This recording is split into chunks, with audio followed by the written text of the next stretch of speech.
Caleb Hochstedler hadn't prayed for more than 2 years.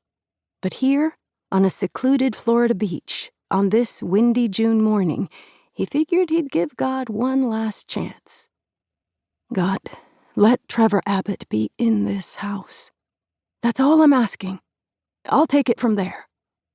He sensed no particular answer, heard nothing but the steady crash of the waves behind him. Not surprising. He and God weren't exactly on speaking terms.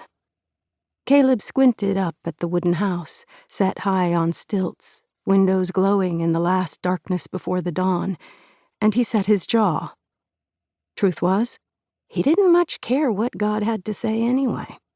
If the coward who'd murdered his parents was holed up inside this house, Caleb would drag him all the way back home to Johns Mill, Tennessee, and toss him on the courthouse lawn, trussed up like a hog, ready for the butcher.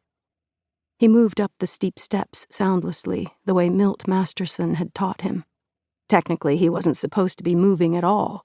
Milt had made himself very clear. "I'll circle around and come up on the place from behind," the bounty hunter had said before they'd parted company. "Try to act like you've got some sense and keep out of sight until I give you the go-ahead. You hear me, Amish?" Caleb had nodded. He'd heard just fine.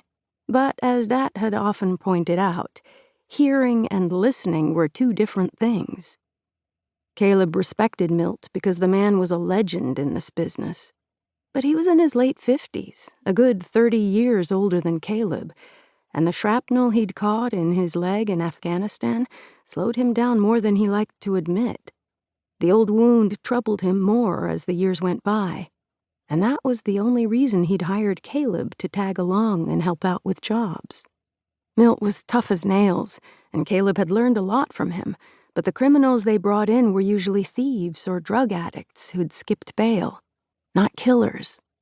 In any case, hunting Trevor Abbott was Caleb's personal mission, not a paid job. He didn't want Milt to get hurt, and besides, he needed to deal with Trevor himself. Trevor had destroyed everything that had mattered in Caleb's life. There was nothing he could do about that, not now. All he could do was see to it that Trevor didn't go unpunished. And he would see to it, whatever it took. Because when all the light in Caleb's world had flickered into darkness, one lone spark had kept burning. Justice. He wanted justice. It was the closest he could come to making things right. It wasn't near enough, but it was the only hope he had left.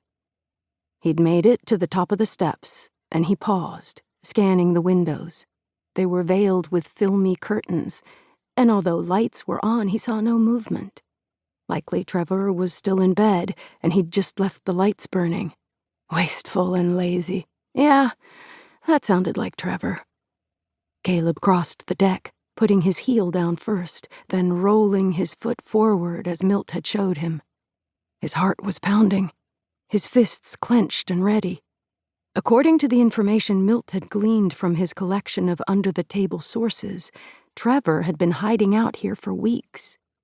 The black car parked underneath the raised house was the make and model they'd been told to expect. All signs were looking good, except one. Caleb froze as his gaze zeroed in on the front door. It was ajar. His blood chilled. Trevor might be lazy and wasteful, but he wasn't careless. If he was inside this house, that door would have been closed and locked tight, which meant Caleb's quarry had slipped through his fingers again. Fury washed over him. Abandoning stealth, he strode the rest of the way to the door and kicked it wide open. It blammed against the wall, the noise echoing through the empty cottage. A muffled protest came from somewhere below the house. Milt wasn't happy, but at the moment, Caleb couldn't have cared less. He stepped inside and scanned the room. Somebody had left in a hurry. The house was what his mom would have called out at the elbows. Nothing was in its rightful place.